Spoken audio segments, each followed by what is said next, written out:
오늘 제가 우리 성도님들과 나누고 싶은 말씀의 제목은 우리가 받을 수 있는 최고의 선물. 네, 우리가 받을 수 있는 정말 최고의 선물을 함께 좀 생각해 보길 원합니다. 여러분, 요한복음은 4복음서 중에 하나님은 사랑이시다 혹은 하나님은 사랑이심을 직간접적으로 제일 잘 증거해주는 복음서라고 생각합니다. 그 이유는 요한복음 3장 16절 하나님께서 세상을 이처럼 사랑하사 독생자를 주셨으니 이는 그를 믿는 자마다 멸망치 않고 영생을 얻게 하려 하심이라도 있고, 요한 1서 4장 8절에서는 하나님은 사랑이시다, God is love, 그냥 직설법으로 기록하고 있습니다. 근데 그렇다면 이 사도 요한은, 요한복음을 쓴 사도 요한은 어떻게 하나님께서 사랑이신 것을 깨달았을까요? 바로 예수님과 동행함으로써 아버지 하나님에 대해서 알게 된 것입니다. 여러분, 사도 요한은 예수님의 수제자로서 하나님의 사랑이 얼마나 크고 놀라운지를 예수님과 함께 생활하면서 깨달은 것입니다. 이 사실을 염두에 두고 오늘 본문을 읽으면 하나님의 사랑을 또 한번 발견할 수가 있습니다. 6절과 7절을 다시 한번 보겠습니다. 예수께서 이르시되 내가 곧 길이요 진리요 생명이니 나로 말미암지 않고는 아버지께로 올 자가 없느니라. 너희가 나를 알았더라면 내 아버지도 알았으리로다. 이제부터는 너희가 그를 알았고 또 보았느니라. 우리가 일반적으로 전도를 할 때 예수님이 누구신지를 알리기 위해서 그 6절, 이 6절을 많이 인용합니다. 예수님께서 진리이시다. 다른 구원의 길은 없다. 예수님께서 진리이시다. 맞습니다. 그죠? 진리입니다. 그러니까 이 말씀이 맞습니다. 그런데 우리가 문맥을 보게 되면 아버지가 나옵니다. 그러니까 예수님께서 물론 자신을 계시해 주신 것도 중요한데 여기서 아버지가 나오는 거죠. 예수님께서 자신을 통해서만이 갈 수 있고 알 수 있고 볼 수 있는 분이 계시다는 것을 지금 예수님께서 알려주시는 겁니다. 문맥을 보면 나와 있죠. 바로 누구시냐면 아버지 하나님입니다. 예수님을 통해서 아버지 하나님께로 갈 수가 있고 아버지 하나님을 알 수가 있고 또 아버지 하나님을 볼 수가 있는 것입니다. 이제 문맥을 넘어서 요한복음 전체를 한번 보겠습니다. 이 아버지 하나님을 만나는 것이야말로 영생인 것을 우리는 깨닫게 됩니다. 영생. 네. 요한복음 17장 3절 예수님의 말씀입니다. 영생은 유일하신 참 하나님과 그가 보내신 자 예수 그리스도를 아는 것이니이다. 여기서 이 안다는 것은 단순히 정보로서 아는 정도가 아니라 이게 이제 아주 중요한 내용이어서 주님께서 나를 아신 것 같이 나도 그분을 알게 되는 것을 말합니다. 여기서 안다는 것은 다시요. 주님께서 나를 아시잖아요. 네, 우리 모두를 한 사람 한 사람 아시는데 그것처럼 그렇게 그분을 알게 되는 그런 친밀한 관계, 그것을 의미합니다. 그래서 우리가 하나님의 사랑을 더 깊이 깨달을수록 그분을 더 깊이 사랑할 수가 있는 것입니다. 네. 오늘 이 예수님의 계시, 예수님께서 알려주신 것을 통해서 하나님의 사랑을 더 깊이 깨닫기를 원합니다. 그래야 우리가 더 깊이 사랑할 수 있고 하나님을 더 깊이 사랑할 수 있고 영생을 누릴 수 있기 때문입니다. 자, 먼저 이게 아주 단순한 진리인데 하나님께서 자신의 아들을 보내심으로써 사랑을 나타내 주셨어요. 보내심이 왜 사랑이죠? 우리 성도님들, 보내심. 우리는 사랑을 하면 선물을 보냅니다. 아닌가요? 안 보내세요? 자, 다시. 네. 생일 때마다, 명절 때마다, 그리고 기념일마다 선물을 보냅니다. 그리고 우리는 편지도 보냅니다. 사랑을 하면 보내죠. 이것이 바로 사랑을 표현하는 방법이기 때문입니다. 하나님께서 우리에게 또 다른 선지자를 보내신 것이 아닙니다. 그죠? 또 다른 선지자를 산지자가 필요한 게 아니었죠, 우리에게는. 그리고 우리에게 로또 당첨 번호를 보내주신 것도 아닙니다. 그죠? 우리에게 별로 안 웃으시네요. 로또 아시죠? 네, 복권 당첨. 그 번호를 알려주신 것도 아니에요. 만약에 제가 왜 이걸 넣었냐면 우리에게 정말 부자가 되는 것이 그렇게 중요했다면 하나님께서 부를 주시지 예수님을 보내주실 필요가 없잖아요. 그죠? 그리고 그래서 우리에게 가장 필요한 은혜 그것이 무엇입니까? 죄 씻음 그리고 영혼 구원을 위해서 그 아들을 보내신 겁니다. 보내주셨죠. 하나밖에 없는 독생자를 보내셨다는 것에서 우리는 하나님의 사랑이 얼마나 큰지 깨달을 수 있습니다. 그런데 여기서 그치지 않습니다. 하나님의 사랑은 계속 이어지는 것이죠. 바로 성령님을 보내주셨습니다. 네, 아들을 보내주셨고 이제 성령님을 보내주셨습니다. 본문 16절입니다. 내가 아버지께 구하겠으니 그가 또 다른 보혜사를 너희에게 주사 영원토록 너희와 함께 있게 하리니. 네, 하나님 자신의 영을 우리에게 보내주셔서 우리와 함께 혹은 우리 안에 거하도록 하셨습니다. 그래서 우리의 몸과 마음이 누가 거하시는 성전이죠? 성령님이 거하시는 성전이 된 것입니다. 네, 우리의 짧은 생각으로는 예수님께서 인간의 몸으로 계속 거하셨으면 이미 하나님 나라가 완성되고도 남았을 것이다. 저는 그렇게 생각해봤습니다. 그죠? 예수님께서 막 기적을 일으키시고 막 그죠? 온 열방이 다 주님께로 돌아오겠죠. 그런데 하나님의 뜻은 달랐죠. 우리에게 성령님을 보내주시어 이 땅에서 천국을 맛보도록 하셨습니다. 네, 예수님께서도 내가 떠나가는 것, 승천하시는 것이 너희에게 유익하다고 말씀하셨어요. 요한복음 16장에서. 왜냐하면 이 진리의 성령께서 너희를, 그러니까 우리를 모든 진리로 이끌어 주신다고 말씀하셨기 때문입니다.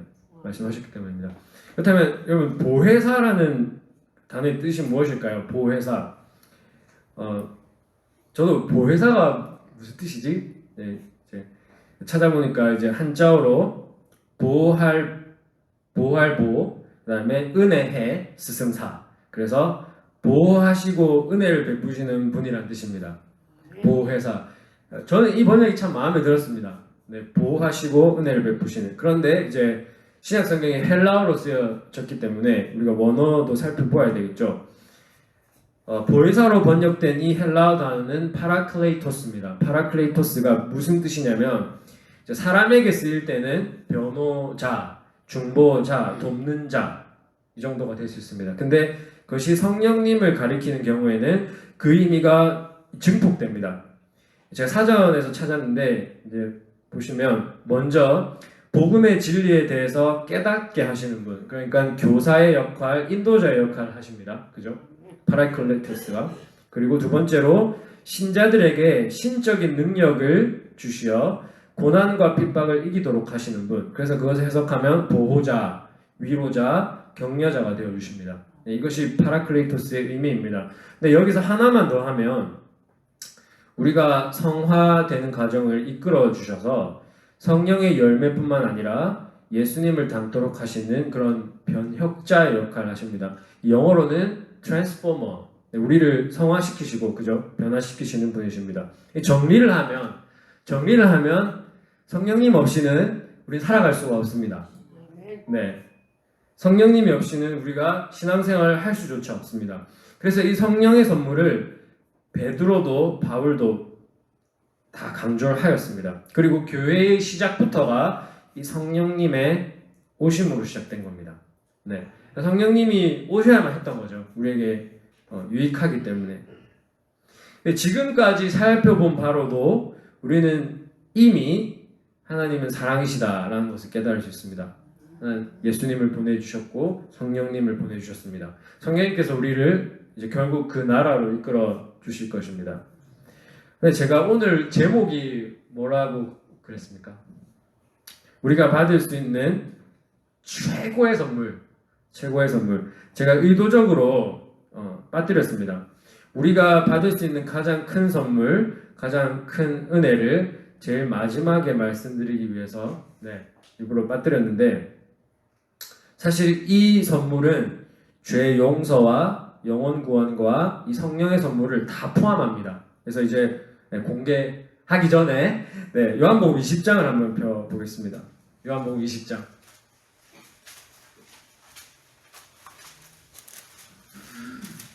이미 눈치채신 분도 있을 텐데 요한복음 20장 30절.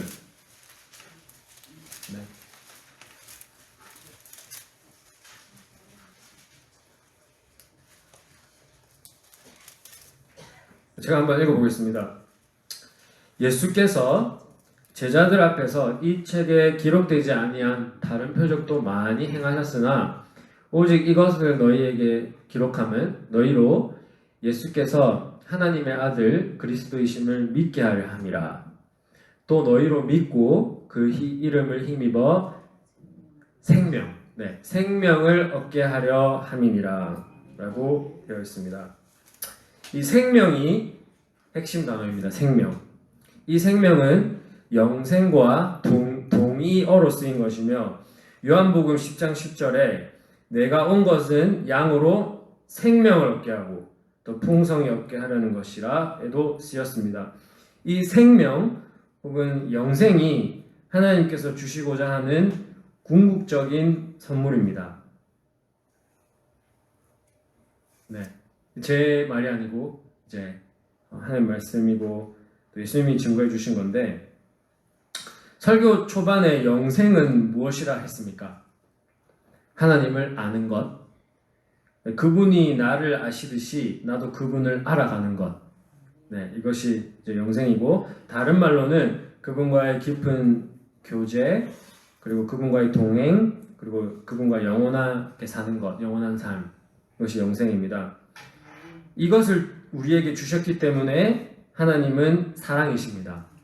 왜냐하면 진정한 사랑은 바로 함께하는 것이기 때문입니다. 여러분 동의하세요? 진정한 사랑은 함께하는 것. 어떤 설교자가 설교 중에 물었습니다. 만약 천국에 하나님이 안 계신다면 그래도 천국에 가려는가? 다시요. 천국에 하나님이 안 계신다면 그래도 가고 싶냐고 설교 중에 물었습니다. 말도 안 되는 질문 같지만 오늘 설교에는 적합한 질문입니다. 우리 중에 만약에 누군가가 인생이 잘 풀릴 때만 하나님께 찬양과 경배를 드린다면 그 사람의 신앙은 기복신앙에 가깝습니다. 그리고 만약에 하나님의 나라와 의를 구하지 않고 하나님의 나라와 뜻을 구하지 않고 이 세상의 부귀 영화를 구한다면 이는 하나님보다 이 세상을 더 사랑한다는 증거입니다.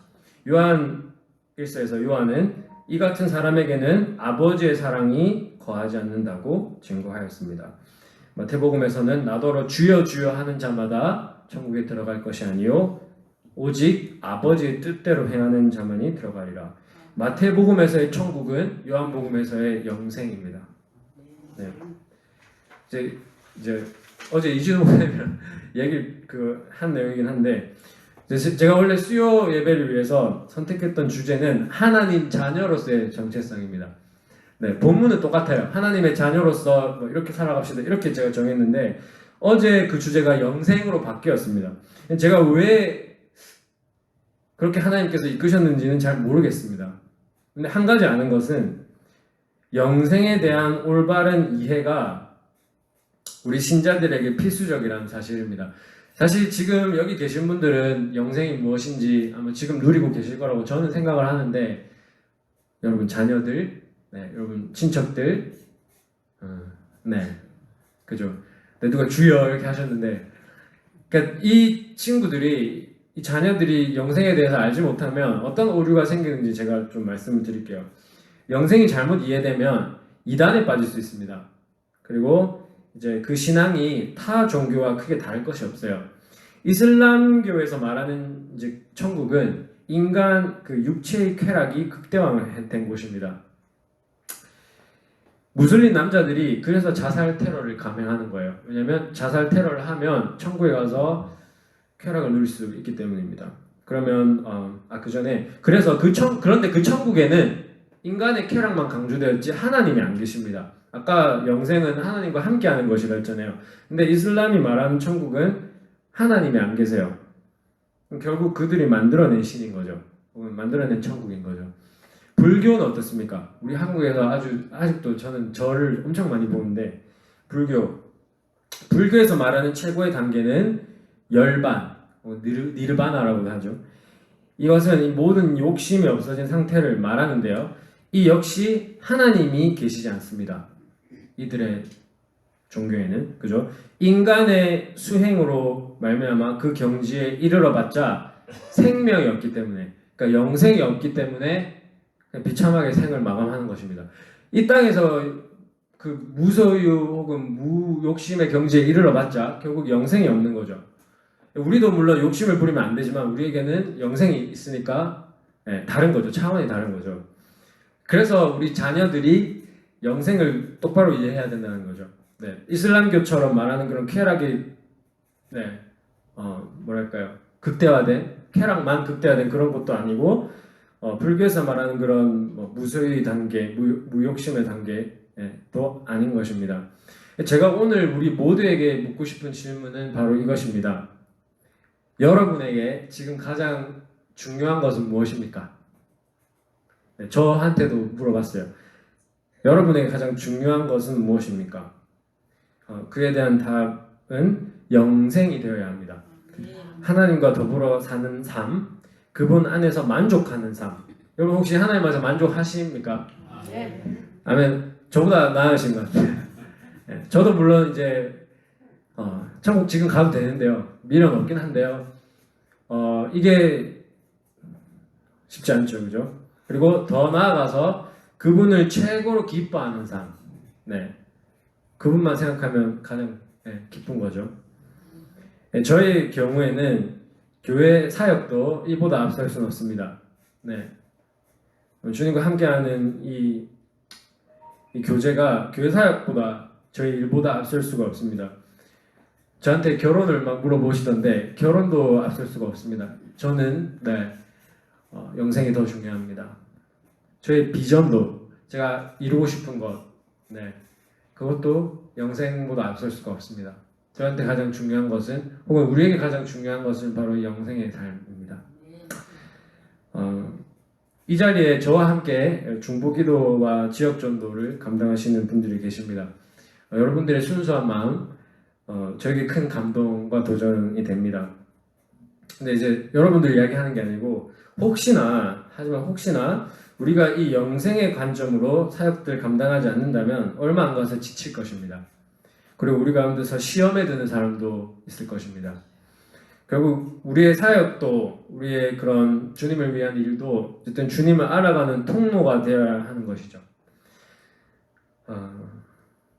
이제 마무리하겠습니다. 이 영생의 관점에 대해서 누구의 이야기를 할까 이제 고민을 했었는데요. 성경 안에서는 모세, 하나님께 영광을 구했습니다. 영광, 하나님의 얼굴을 보여주십시오. 그런 그 영생을 원했던 모세, 그리고 다윗, 하나님께 한 가지를 딱 구하겠는데 여호와의 전에서 하나님의 아름다우심을 보며 하나님과 함께하는 것입니다. 영생. 그리고 완벽한 모델이신 예수님이 계십니다. 아버지 하나님과 예수님, 성자 하나님은 한 분이시죠. 물론 성령님도 한 분이시고. 이건 우리가 잘 알기 때문에 제 이야기를 조금 하고 마치겠습니다. 저는 하나님의 기록된 말씀인 성경이 참 재밌습니다. 성경을 배우는 것이 참 재미가 있습니다. 제가 이제 학교에서 한 10년 정도 공부를 하고 대학원 10년 공부하고 지금도 계속해서 묵상하고 해석하고 이제 적용을 하고 있습니다. 그 즐거움이 아주 큽니다. 그 즐거움이. 근데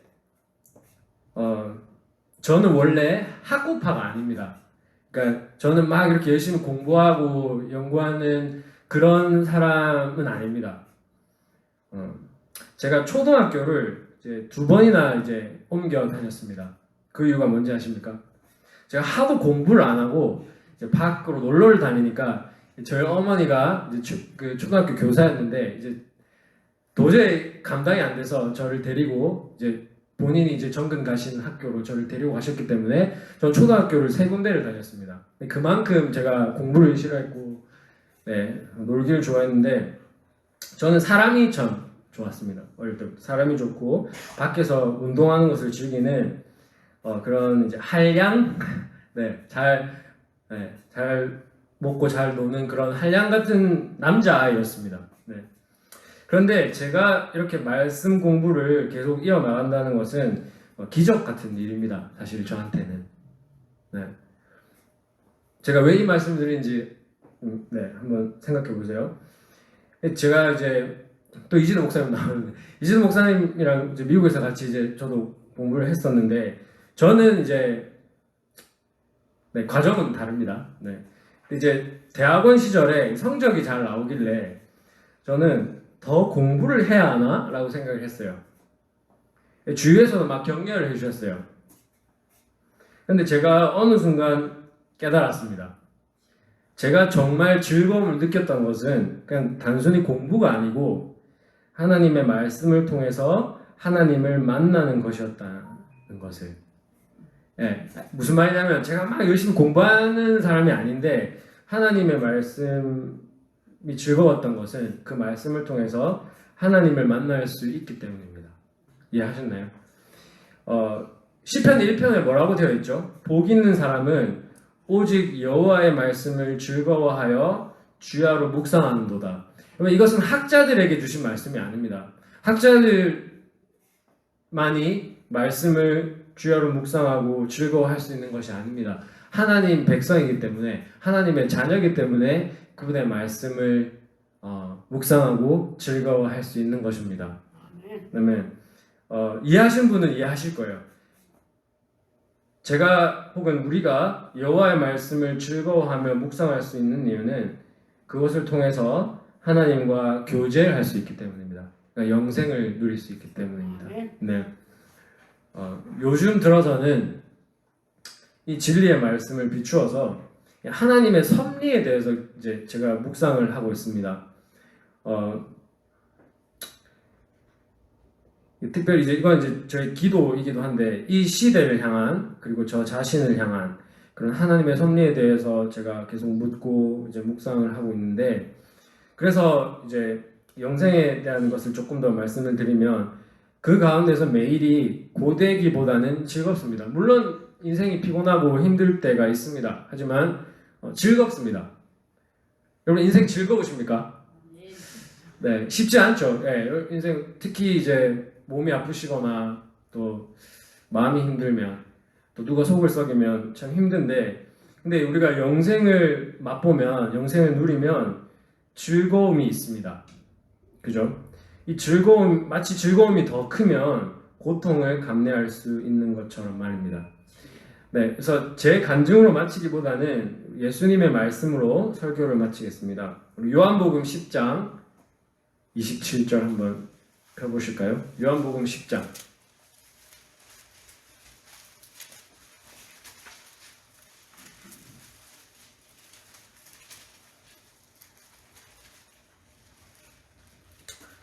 27절, 28절, 29절을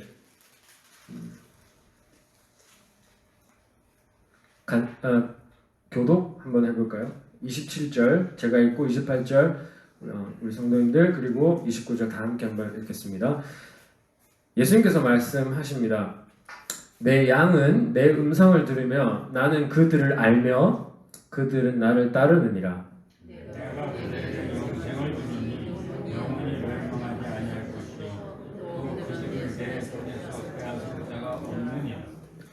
29절 다 함께 읽겠습니다. 그들을 주신 내 아버지는 만물보다 크심에 아무도 아버지 손에서 빼앗을 수 없느니라.